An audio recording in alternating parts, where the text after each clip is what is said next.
Ummanni Tigraay kanaan booda hidhannoo isaa waliin kabajamee jiraatam hoogganaa TPLF Dr.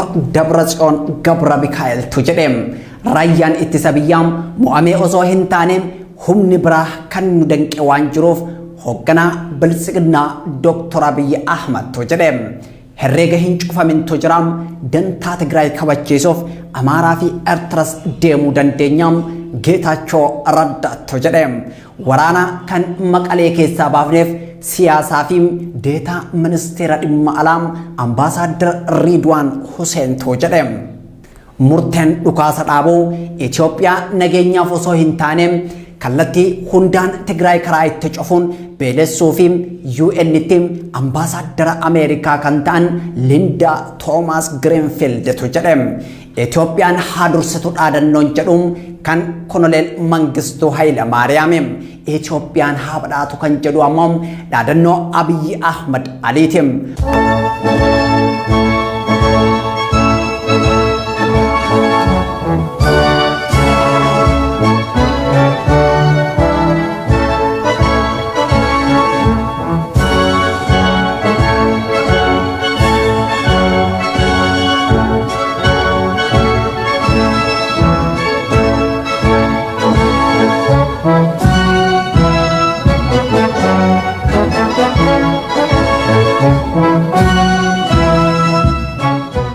Pirezidaantichim warraaqsa adeemsisaa jira yoo jedhuun ministeerichi ammoo riiformii adeemsisaa jira jedham hooggantoota qawwee fi waraanatti amanan kan dhuma jaarraa 20ffaa fi jalqaba jaarraa 21ffaa Itoophiyaan harkatti kufteem Koloneel Abiy Ahmad Alii fi Koloneel Mangistuu Hayila Maariyaamim MILUU'TIBBANAATIM akkam jirtu kabajamtoota daawwattoota keenya kun torbaaniin qabxiilee ciccimoo filachuun kan isin dhiyaatum qophii MILUU'TIBBANAATIM qophii MILUU'TIBBANAA keenya har'aatiin qabsoo hidhannoom bilisignaa fi TPLF jidduutti adeemsifamaa ture kan sorreeffillee isin dhiyeessinu ta'am hamma xumura qophii MILUU'TIBBANAATIM nu faana bu'am kun MILUU'TIBBANAATIM.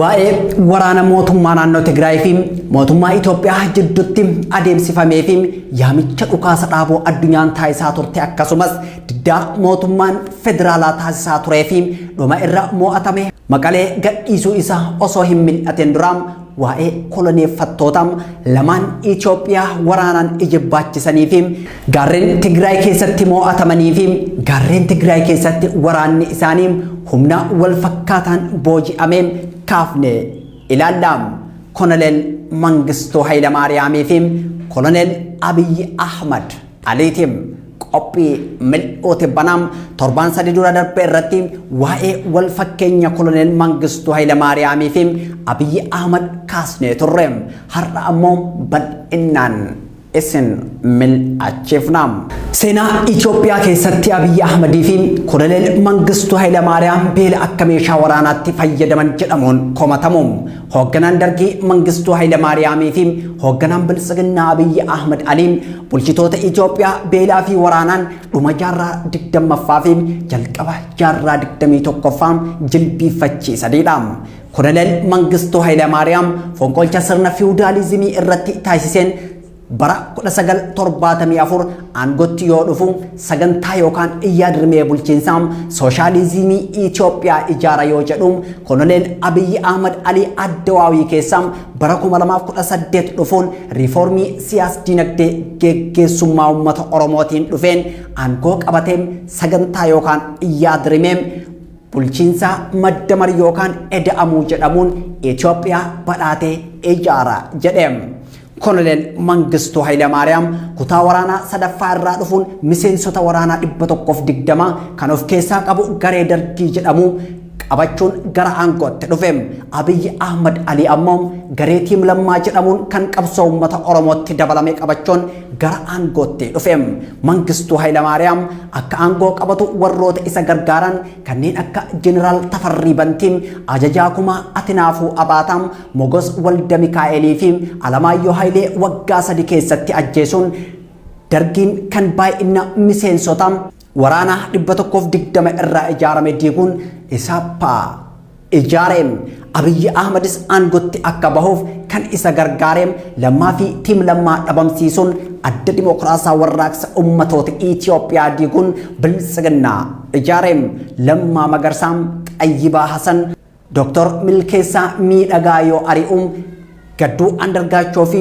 Dr. Warqinaa Gabayyoom maqaa hojiitiin fageesseem Jawaar Muhammad dabalateem hayyoonni baay'een hidhaa jiroom qeerroon du'aa fi hidhaa irraa hafan bosona seenanii jiroom akkuma gaafa Koloneel Mangistuu Hayilamaariyaam gara Zimbaabuwee bararu namoota 120 dargii waliin ijaare keessaa namni tokko bira hin jirreem har'as Abiyyi Ahmad namootam gara aangootti akka dhufu isa taasisan hundim bira hin jiraniim kun wal fakkeenyotam Abiyyi Ahmad Ali fi Koloneel Mangistuu Hayilamaariyaam Abiyyi Ahmad Ali fi Mangistuu Hayilamaariyaam waldeem sagantaa bulchiinsa sooshaalizimii fi eda'amuun cunqurfamtoota Itoophiyaa biratti mirgaa fi bilisummaa abbaa biyyummaaf walabummaa kabachiisuu fi hin dandeenye Koloneel Mangistuu Hayilamaariyaam jeneraalota isa faana fonqolcha raawwatanii aangootti isa baasan takka takkaan addunyaa irraa yoo godaansisuun Koloneel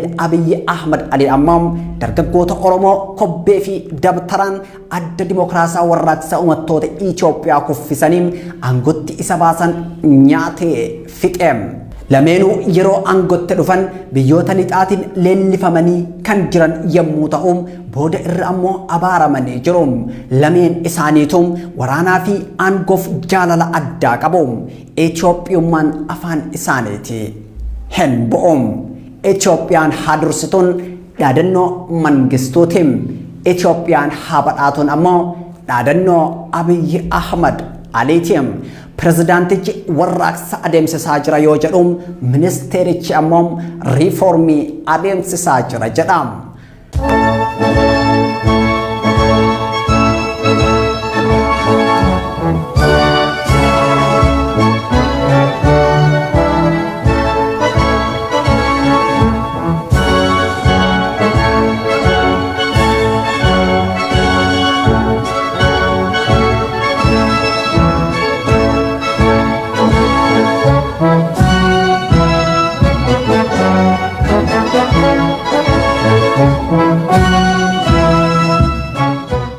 lamaanuu beela akka rasaasaam gudeeddii akka qawweetti fayyadamuun addunyaa biratti baay'ee komatamanii jirum beelaa fi humna alaa akka tooftaa lolaatti fayyadamuun amaloota bulchitoota lamaaniitiin waraana TPLF wajjin jalqabaniin dhumaatii guddaa hordofsiisanii jirum lameenuu shakkamtootaa fi yakkamtoota yakka waraanaa jedhamanis jirum koloneelotaam waraana jaallatuum aangoo isaanii teeksuuf mormitoota irratti tarkaanfii keessa deebii hin qabne fudhatum hidhaa dhaabbitii hamma hidhaa idileetti ajjechaa ifaatii hamma dhoksaatti dhimma itti bahum mangeen kan isa ganeem addabaabaayii irratti baasee ummata fuulduratti rasaasaan yoo cirum Abiyyi Ahmad ammoo qeerroo aangootti isa baaseem abbaa torbee jedheem haadhaa fi abbaa duratti ajjeeseem fakkeenya ummataa godham lamaan isaaniitu osoo dhaadatan waraanni isaanii harkaa moo'amee jiram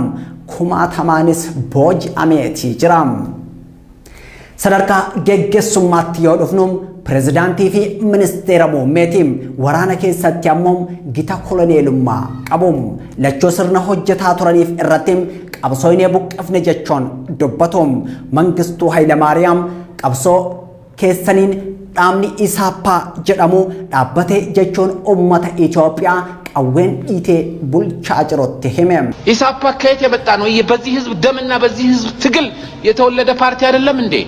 Abiyyi Ahmad Ali ammoo qabsoo keessaniin dhaabni keessan biltsiginnaan ijaaramee jiram baga gammaddan jechuun dubbateem ቄሮች ፋኖች እንኳን ደስ ያላችሁ የታገላችሁበት ፓርቲያችሁ ተመስርቷል። ኮሎኔሎኒ ኢትዮጵያ ዱማ ጃራ ድግደማፋፊም ጀልቀባ ጃራ ድግደሚ ቶኮፋ ሀርከቴ ኩፍተ ኩነን ጃለሊ ቀዌ ፊ አንጎ ኢሳኒቲፍ ቀበን ኦላናዳ ጀደሜት ዱበተማም ሰበባ ሰገንታ ሲያሳ ጀለታፊም ቀዌ ቆፈቲ ኢሳን አማናኒፍ ለሚሌን ድሬ ወራናት ዱመን ጫላም ብያ ቡልቺንሰ ኢሳኒትን ራፈምቱ ጫላም ዳበሙ ከበጀ ብያለሳ ኢትዮጵያ ጫላም ዳበሙ መሪፊ አራራ ብያለሳ ጫላም ጫቢን ሰምርገነሞ ማፍ ዲሞክራሲ ጫላም ካን ኢሳን አርሶም ለሚሌ ድሬ ወራና ደምኔ ሎላ ወሊኒ ከሰቲ ህንርማኑ ጀዳኒዳም መስዋዕትነት ለመካፈል ሁሉም አይፈልግም እንዳላችሁት የደሃ ገበሬ ልጅ ብቻ ነው እየታነቀ የሚጋፈጠው ወታደሩን በህን ያህል መጠንና ጠናክረው እና በአስቸኳይነት ድረስ የቀራዳ ሳይከፈት ወይም ያ የሚለውን ነገር በአደባባይ እንበይናለን በህግ እናወጣለን በይሁንታ እንቀበላለን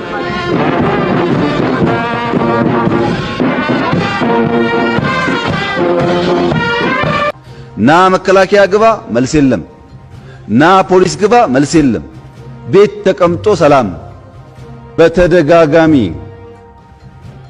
ተጨማሪ የሰው ኃይል እንፈልጋለን ኑና መከላከያን አጠናክሩ ኑና ፖሊስ አጠናክሩ ስንል ያልሰማ ጆሮ በፌስቡክ ቢጨው ኢትዮጵያን አይታደጋት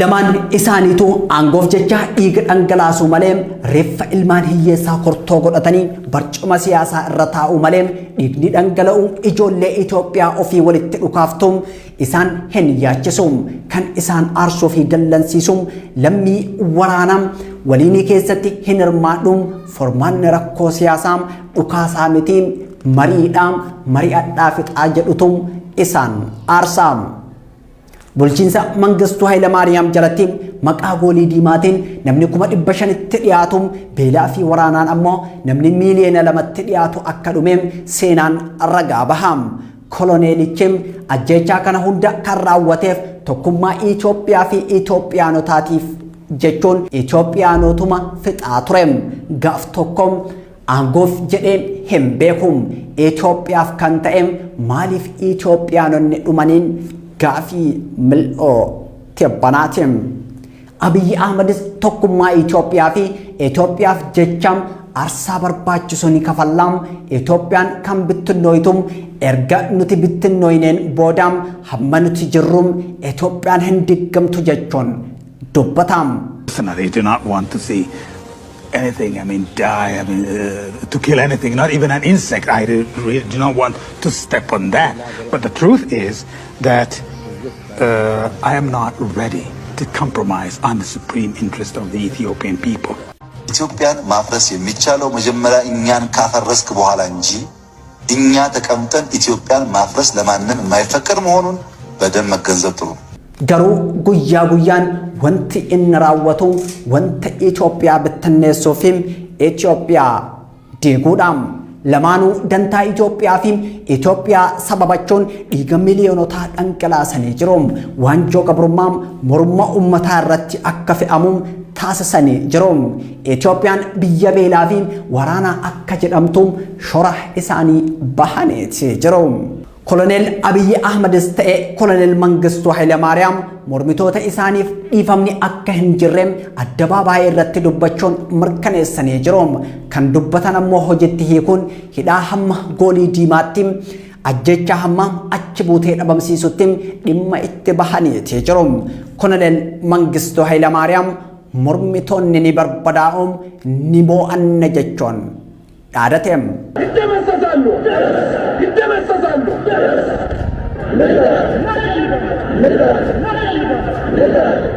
ኮሎኔል አብይ አህመድ አሞ ሞርሚቶታ ከነ እንጅፈኔ ጅራም ከነስ ኒ እንጅፈናም ከነከን ሂን በርባኔ አሞ ኒ አዋላማ ጀቾን ዱበቴም አሸንፈናቸዋል ይሄን እናሸንፋለን ይሄን የማይፈልጉ ኃይሎች ከዚህ ቀደም እንደሆነው እነሱም ይቀበራሉ ገገስቶን ለቾም ሞርሚቶታ ኢሳኒ በርበዴሱን አዋላኔ ጅሮም ሆገናን ደርጊ ጀነራል ታደሳ ብሮም ኤሌሞ ቀልጦም ኃይሌ ፊዳም ባሮቱም ሳፊ ከነምብሮም ኩማተማን ይወዳበም ሲሶም አብይ አህመድ ሃጫሉ ዱአን Awwaleem Jawaar Muhammad Baqqalaa Garbaam Hamzaa Booranaa Koloneel Gammachuu Ayyaanaaf kanneen biroom hidhaan ukkaamsee jira.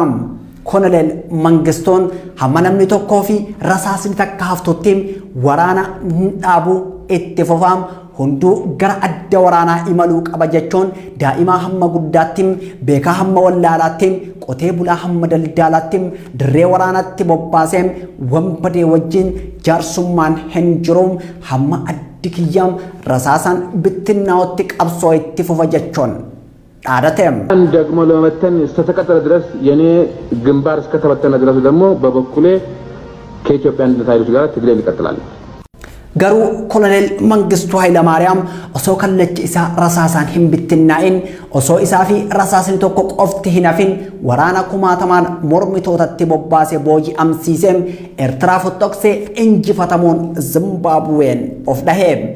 Biyya mangeen kallacha yookaan adda kiyya rasaasaaf kenne jedheem hoogganaan bilisiginnaa Abiyyi Ahmad ammoo dantaa fi kabaja Itoophiyaatiin yoo dhuftan morma kiyyatu murama malee himilkooytan jechuun dhaadateem.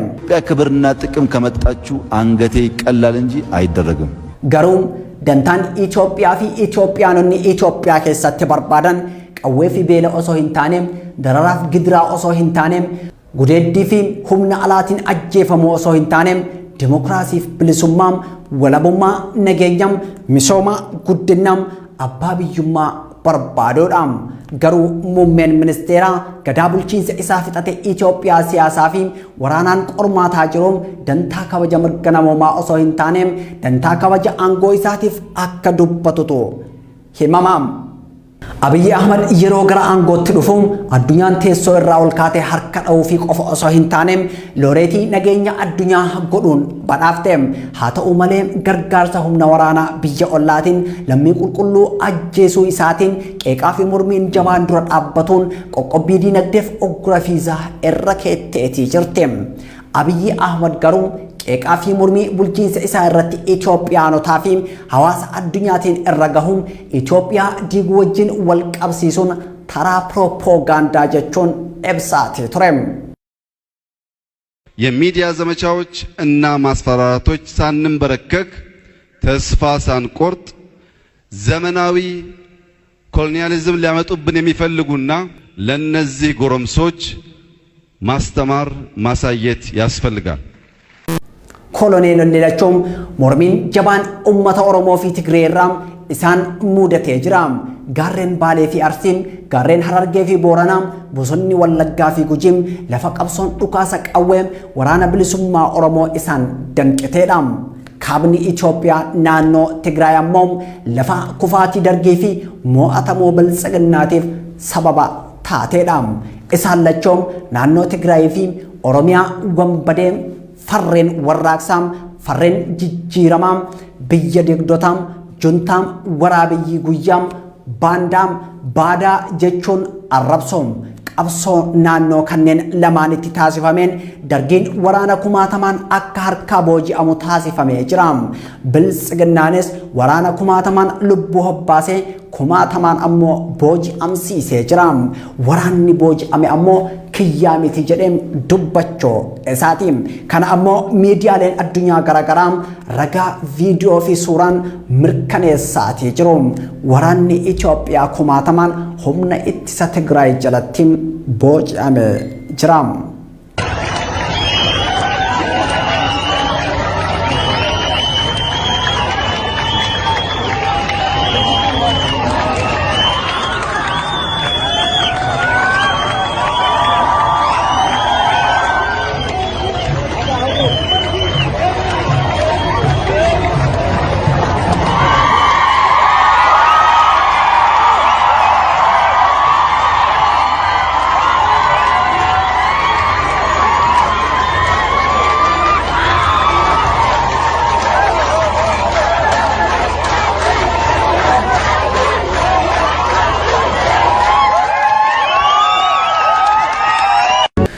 Isaan lamaanuu waamicha araaraa fi marii biyyaalessaa hawaasa addunyaatiin taasifame diduun gatii qaalii Itoophiyaa kafalchiisanii jiru.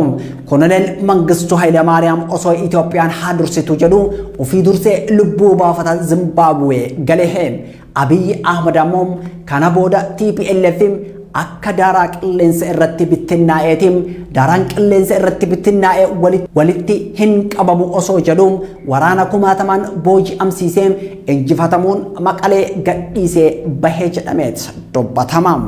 TPLF ማለት በንፋስ ላይ እንደተበተነ ዱቄት ማለት ነው። ከእንግዲህ በኋላ ሰብስበን ዱቄት ልናደርገው አንችልም። ጂኦታ ሰደተን ደርባን ኬሳም ሰሜ ትግራይ ጀለቲም ደቺ ትግራይ ጉበቲም ጋሬኒ ፊ ሶሎላን ትግራይ ኬሰቲም ሎሊ እጅባችሳን ዲገ ቁልቁሎታ ጠንገላሴም ልቦ ነገያ ኩማተማን ዲባሴ አደምሲፈማ ቶሮም ኦሮሚያ ሚዲያ ኔትወርክ ሀማ አልጀዚራቲም CNN ሀማ BBCቲም ሮይተርስ ሀማ ዴይሊ ኒውስቲም New York Times hamma Washington Post tim on Africa hammam Today News Africa tim gabasa turani tijirom lolli akka dhabbatuuf Washington hammam Brussels tim Geneva hamma New York tim UN hamma gamtaa Awuroopaatti NATO hamma gola marii nageenya addunyaatti garee torbaa yookaan G7 hamma gamtaa Afrikaatti USA hamma UK tim Germany hamma France tim Japan hamma Ireland tim yaamicha yoo taasisan Joe Biden hamma Angela Merkel tim Anthony Blinken hamma Anthony Guterres tim Joseph Borrell hamma Pekka Hafstad tim marii biyyaalessaa hunda hirmaachisee akka adeemsifamuuf dhiibbaa taasisaa turaniiti jirom. Ogeessonni siyaasaa fi walitti bu'iinsaa Dr. Awwal Aloo hamma Dr. Itti Aanaa Hafteem Dr. Saggaayee Araarsaa hamma Dr. Henook Gabbisaam Professor Muhammad Hassanii hamma Professor Abbas Ganamoom Professor Alex Diwaalii hamma Professor Kijeetel Tronvoolii fi Professor Isqeel Gabbisaam gaaga'ama siyaasaa Itoophiyaa hambisuuf xiinxala bal'aa kennaa turaniiti jirom. Yaamichaa fi kadhaam harka araaraaf diriirfamee fi teessoo mariif qophaa'ee darbeem waraanaa fi hidhaa kan filate bulchaan Itoophiyaa gaaga'ama siyaasaaf diinagdee hamaam Itoophiyaa dhandhamsiisuun biyya lammiilee ishee humna waraanaatiin humna alaatiin waraantuun biyya dhiittaa mirga namoomaa raawwattu jedhamuun maqaan mogga'ee fi jiraam. Waraana Tigraay fi mootummaa Itoophiyaa hordofee Ameerikaa fi Itoophiyaan Washington fi Finfinneen Joe Biden fi Abiy Ahmed ministeerri dhimmi alaa Itoophiyaa fi ministeerri haajaa alaa Ameerikaa qeeqaa fi deebii walitti deebisaa turuun isaanii ni yaadatama. Tooftaa dippiloomaasii irraa gara wal doorsisuu fi wal akeekkachiisuutti wal akeekkachiisuu irraa gara qoqqobbiittis ce'aniiti jiru. Ameerikaan dhukaasni TPLF fi mootummaa Itoophiyaa mootummaa Eertiraaf humna addaa Amaaraa jidduutti adeemsifamuun dhaabbatee araarri haa taasifamu jechuun Itoophiyaa gaafatti. Ibsi duumessaa'an qoqqobbii diinagdee fi waraanaa hammates Washington irraa Finfinneetti bahaatii ture. Joe Biden kan Dimokiraatota bakka bu'uun garee Rippaabilikaanotaa mo'ateem bulchaa 46ffaa Ameerikaa ta'eem ergamaa addaa gaanfa Afrikaa muuduun gara Itoophiyaatti ergee yoo mari'achiisum seeneetaroonni Ameerikaa koree hariiroo alaam wixinee murtee seeraa Itoophiyaan akka dhukaasa dhaabduu fi mirga namoomaa kabajuu gaafatu Washington irratti raggaasisaniiti jiru. Waraana waliinii Itoophiyaan adeemsisaa jirtu dhaabuuf USA'n madda diinagdee Itoophiyaa gogsuuf baankii addunyaa fi dhaabbata mallaqa addunyaa irratti hojjechuun bulchiinsa biltsiginnaa jilbiifachiisee Itoophiyaa kufaatii irraa baraara jechuun tarkaanfii fudhataatii turte. Yaamichi nageenyaa biyyoonni dhihaa taasisan biltsiginnaa biratti birmaddummaa biyyaa sarbuu fi dhimma keessoo biyya keessaa seenuu ta'e. Ministeerri haajaa alaas ta'e ministeerri muummee biyyattiin Itoophiyaan opereeshinii adeemsisaa jirti jechuun yaamicha dhukaasa dhaabuu akka hin fudhanne ibsaa turani. Abiy Ahmed biyyoota yaamicha dhukaasa dhaabuu taasisaniif biyya seenaa hin qabneem goromsoota jechuun dubbachuu isaa hunda keenyatu yaadata. Itaamaajoor Shumiin walii galaa waraana Itoophiyaa Jeneraal Biraanuu Juullaam qophii TPLF waggaa lama taasifteem nuti torban lamatti balleessine jechuun dubbateeti ture. ጦርነቱ ከመጀመሩ በፊት እንደ እነዚህ ሰዎች ምን ሆነው ነው ኒኩሌር ታጥቋል ወይ እንል ነበር። ኒኩሌር ታጠቀ እንኳን እንደዚህ አይፎክርም ስንል ነበር። እነሱ 2 ዓመት የተዘጋጁበትን ዝግጅት በ2 ሳምንት ድራሹ ጠፋ። ገሩ ገሬን torban lamatti balleeffame jedhame miidiyaa Itoophiyaa guutuun hafarfame waraana ulfaataa ji'a 8 erga adeemsaa tureen booda kumaatamaan booji'ee barcuma aangoo isaa kan maqalee jirutti deebi'eetii jira. Mootummaan Biltsiginnaa waraana Tigraayin wal qabatee nama nagaa tokko hin ajjeefneem, waraanni Eertiraa dachii Itoophiyaa irra hin ejjenneem, waraanni dhumee jira jechuun dubbatus Dipaartimentii Ameerikaas ta'ee gamtaan Awurooppaa, Waayit Haawus ta'ee ministeeronni dhihaam, tokkummaa mootummootaas ta'ee gareen saban, neetoos ta'ee golli maree nageenya addunyaa yakkii waraanaa raawwatamee jiraam qaama walabaan haa qoratamu jechuun isaanii jecha isaanii yeroo hundaatiin. Tokkummaa mootummootaatti nageenya kabachiisuun maqaan isaanii jalqaba irratti kan waamamu loltoonni Itoophiyaa, Ruwaandaa hamma Somaaliyaa, Kooriyaa hamma Laayibeeriyaa nageenya kabachiisuun kabaja guddaa kan gonfatan yoo ta'u bara 1990moota dargii jalatti bara 2021 ammoo Biltsiginnaa jalatti TPLF kumaatamaan booji'uun yeroo hiriirsifamanii deeman addunyaa Abiyyi dhukaasa dhaabi jettee kadhataa turte hundatu argee dhagaheem. Bulchitoonni addunyaa pirezidaantii Ameerikaa Joo Baayidanii hamma barreessaa olaanaa UN Antooniyo Guutareesitti ministeera dhimma alaa US Antoonii Biliinkenii hamma komishinara gamtaa Awurooppaa Joosef Boorilitti ergamaa addaa Ameerikaa gaanfa Afrikaa Jeefrii Deevid Feltimaanii hamma ergamaa addaa gamtaa Awurooppaa Peekkaa Haafstootti daayireektara dhaabbata mallaqaa addunyaa Kristalina Georgieva hamma pirezidaantii baankii addunyaa David Malpaasitti Itoophiyaa dhukaasa dhaabdeem hidhamtoota siyaasaa hiikuun marii hunda hirmaachiseem adeemsisuu qabdi jechuun yaamicha bal'aa taasisaa turaniitii jiru. Yaamicha biyya teessan baraaraam waraana Eertiraa baasaam dhukaasa dhaabaam dubartootaaf daa'imman haleeluu dhiisaam hooggantoota paartilee siyaasaa mormituu hidhaa baasaam rakkoo keessan mariin furaam araara biyyaalessaa taasisaam awwaachuu kan dide bulchiinsi Abiyyi Ahmad amma jaalatee osoo hin taane dirqameem humna ittisa Tigraayin maqalee keessaa baafame jedhamee gabaafamaatii jira. Jalqaba torbee darbee humni ittisa Tigraay loltoota mootummaa Itoophiyaa kumaatamaan booji'eem suuraa fi viidiyoo marsaa hawaasummaa irratti yoo gadhiisuun mul'ataatii ture. Magaalaa guddittii naannoo Tigraay maqalee qabachuuf fageenyi muraasni akkaafis ibsaatii ture. Humni waraanaa Tigraay Jeneraal Tsaadqaan Gabratsinsaa'een ajajamu humna waraanaa Itoophiyaa Itaamaajor Shuumii waliigalaa waraanaa Itoophiyaa Jeneraal Biraanuu Juulaan ajajamu booji'uun yeroo tarree galchee oofuu addunyaa guututu argeem. Gareen TPLF Dr. Dabratsiyoon Gabra Mikaa'eliin hoogganamu garee Biltsiginnaa Abiyyi Ahmadiin hoogganamu injifadhee jira jechuun yoo dhaadatu hoogganaan Itoophiyaa waamicha nagayaa awwaachuu dideem dirqamaan dhukaasa dhaabe jedhamuun dubbatamaatii jiruun Abiyyi Ahmad Aliin raayyaan ittisa biyyaa maqalee kan gadhiiseef mo'atameetii mitiim duulli olaantummaa seeraa milkiin waan xumuramee fi juntaan maqalee hin galle jechuun dubbateem. ሌላው መቀሌን ትናንት መልቀቅ ስንጀምር በጣም ብዙ ሰዎች ተደናግጠዋል። እናንተም ተደናግጣችኋል። ትጥቃችን ተይዟል፣ ወታደራችን ተይዞብናል፣ ሰዎች ሕግ ጥሰዋል ነው የነበረው እንጂ መቀሌን ነፃ እናውጣ ብለን አልነበረም። ይሄን ነው ገሩ TPLF መቀሌ ገሉን milkaa'inni ajaa'ibaa argamee jiraam maqaleen guutumatti humna ittisa Tigraay jala jirti jechuun ibsa baaseem. TPLFim gaarreen Tigraay keessatti ji'ootaaf erga of ijaaraa ture boodam of duuba deebi'uun weeraruun lubbuu raayyaa ittisa biyyaa kan Eertiraa milishaa Amaaraa kumaatamaan lakkaa'amu akka hobbaafachiise koree hojii raawwachiiftuu TPLF kan ta'eem Geetaachoo Raddaatoo ibsaatii tureem waa'ee gadoo kafalachuus akkas jechuun ibseem. ሰውን በማያከብር መልኩ ፕሮሞት ሲያደርግ አሁንም ግዛት በሚል ኢትዮጵያ አድናለሁ በሚል ሱዳን ጋር አይደለም የአማራ ኤሊት መግጠም ይፈልገው መጀመሪያ ማስወገድ ያለብኝ የሚለው ትግራይ ነው። አያስወግድም፣ አይችልም፣ አቅም የለውም፣ አይሆንም፣ አይፈጠርም። በቂ ገለውናል፣ በቂ ጨፍጭፈውናል። ሂሳብ እናወራርድ አንልም። በዛ ደረጃ ከአማራ ኤሊት ጋር ሂሳብ እናወራርዳለን። የአማራ ኤሊት ትግራይን ካሁን በኋላ በምንም መልኩ በዘፈንም በቀረርቶም በቤተ ክርስቲያንም ሰበካስም ማንበርከክ የማይችልበት ዘመን እናረጋግጣለን።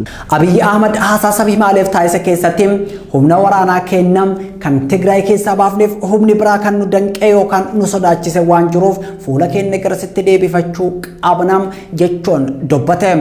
Garuu Abiyyim humna isaan sodaachise eenyu akka ta'eem addaan baasee himuu baatus Itoophiyaan karaa dhiyaatiin humna waraana Suudaaniin weeraramaatee jirti.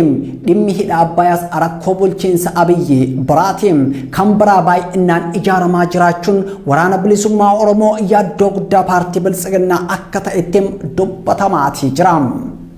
Abiyyi Ahmad ji'ootaaf uummanni Tigraay juntaa faana hin jiru erga jedhaa ture booda kibxata darbe yeroo ibsa kennuun uummanni Tigraay guyyoota 20 darban waraana irratti hirmaachuun raayyaa ittisa biyyaa haleelaa akka turan ibse. Raayyaan ittisa biyyaa baay'eenis dhumuun afaan isaatiin amaneetii jira. Ibsa kana keessatti kan tuqe Abiyyi Ahmad kaayyoon TPLF mo'achuu osoo hin taane wal qabannee daaraa taanaadha jechuun yoo dubbatu garuu tibba darbe paarlaamaa irratti TPLF akka daaraa qilleensa irratti bittinnaa'ee jira. Daaraa bittinnaa'ee walitti qabuun TPLF gochuun hin danda'amu jechuun dubbate. TPLF ማለት በንፋስ ላይ እንደተበተነ ዱቄት ማለት ነው። ከእንግዲህ በኋላ ሰብስበን ዱቄት ልናደርገው አንችልም። Jawaar Mohammad waa'ee uummata Tigraay xiinxalla kenneen waan har'a Abiyyi Ahmad dubbate waggaa tokko dura raage ture.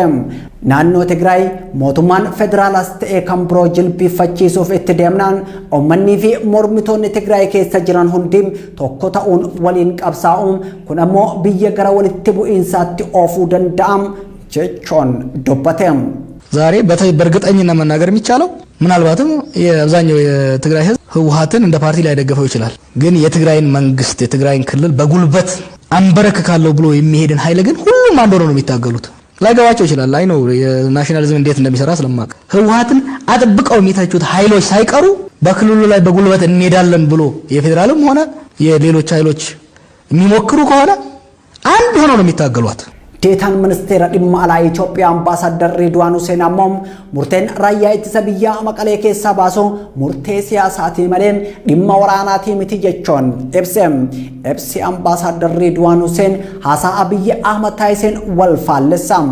Abiyyi Ahmad uummanni raayyaa ittisa biyyaa waan lolaa jiruufi humni biraa kan nu danqe waan jiruuf baane jedhe. Ambaasaadar Reedwaan Huseen ammoo murtee siyaasaatii jedha.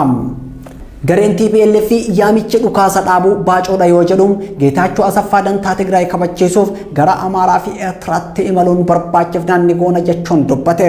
Haasaa fi ergaan Geetaachoo Raddaa humna addaa mootummaa naannoo Amaaraa fi waraana Eertiraa irraa gatii kafalachuuf akka ta'etu tilmaamama. Humni addaa Amaaraa lafa Tigraay jalatti bultu kanneen akka Walqaayitii fi Tsagadee fa'aa ristii keenya jechuun bulchiinsa ofii jala galcheetii jira. Lafa kana deebisuuf humni ittisa Tigraay gara Amaaraa akka dooluun xiinxaltootaan xiinxalamaatee jira. Waraanni Eertiraa ammoo fal'aana hamma distii meeshaalee qonnaatii hamma meeshaalee elektirooniksii maashinoota gurguddaa hamma meeshaalee barnootaa faarmaasii hospitaala yuunivarsiitota keessaa meeshaa waan saameef kana deebisuuf akka duulamutu himamaatee jira. Gama biraatiin ammoo humni waraana Eertiraa namoota baay'ee ajjeesee dubartoota hedduu gudeedeetii jira. Kunis gatii yookaan herreega walirraa buusuu keessatti akka ramadamatu himama. Pirezidaantiin naannoo Tigraay Dr. Dabratsiyoon Gabra Mikaa'el ibsa Maqalee irraa kenneen kana booda uummanni Tigraay qawwee isaa hidhatee qabsoo isaatiin kabajamee jiraata. Herreegni hin cufaminis harka keenya irra jira. Qabsoon itti fufa jechuun dubbate. Kun ammoo Eertiraa fi humnoota naannoo Amaaraatiif akka dubbatame xiinxalamaatii jira. Gareen Abiyyi kan ji'a 8 yaamicha addunyaa awwaachuu didee barcuma marii lagatee dhukaasa qawwee filatee humna alaatiin lammii ofii waraanee kan waraansisee gudeeddii fi beela akkam madfii fi qawweetti kan fayyadame erga loltoonni isaa kumaatamaan humna ittisa Tigraayin booji'amanii TPLF Maqalee qabattee booda rakkoo Tigraay keessa jiru mariin furra jechuun karaa ministeera dhimma alaa obbo Dammaqaa Mokkonnaniin ibsa kenneetii jira. Harki araara biyyaalessaa darbee har'a araaraan rakkoo kenna furra jedhaatii jira. Garuu biyya Joo Baayidaniin bultuu Ameerikaan marii dhimma Tigraay irratti golli marii nageenya addunyaa taasiseen tarkaanfii mootummaan Itoophiyaa tibba kana fudhatee dhukaasa dhaabuu osoo hin taane uummata Tigraay kallattii hundaan daandii itti cufanii okkaamsuun beelessuudha jette. ragaan kana ammoo milishaan amaaraa riqicha guddaa laga Takazee irratti argamu kutuu isaatiin mootummaan Itoophiyaa TPLF tokkote jedham TPLF ammootu humna amaaraa yookaan humna mootummaa Itoophiyaa tokkote jettem golli marii nageenya addunyaa yaamicha Ameerikaa Aayirlaandii fi UK'n taasisaniin walgahii kana kan adeemsan yoo ta'u rakkoon siyaasaa Itoophiyaa dhiphachuu dirree dimokiraasii fi wal amantaa dhabuu humnoota siyaasaa gidduutti dhalateedha jechuun yoo dubbatan furmaanni isaa ammoo marii siyaasaa qofa jedhaniiti jiru. Maqalee fi Finfinneen Dr. Dabratsiyoon Gabra Mikaa'eliif Dr. Abiyyi Ahmad Jeneraal Saadqaan Gabra Tinsaa'ee fi Jeneraal Biraanuu Juulam Jeneraal Baacaa Dabalee fi Geetaachoo Raddaam raayyaan ittisa biyyaa fi humni ittisa Tigraay walii galanii gara teessoo mariitti dhufumoom dhukaasa itti fufu kan jedhuun gaafii yeroon deebistuudha. Xumurree jirraam ankan sifaana ture Siraay Sabaatiin gama ogummaa kaameraa fi piroodaakshina bareedaan mil'uu kan isin biraan gahaa tureem Abdii Jamaaliin qophiileen Oromiyaa Miidiyaa Neetwork itti fufuun torban qophii biraatiin hamma wal argadutti torban milkii haa ta'u.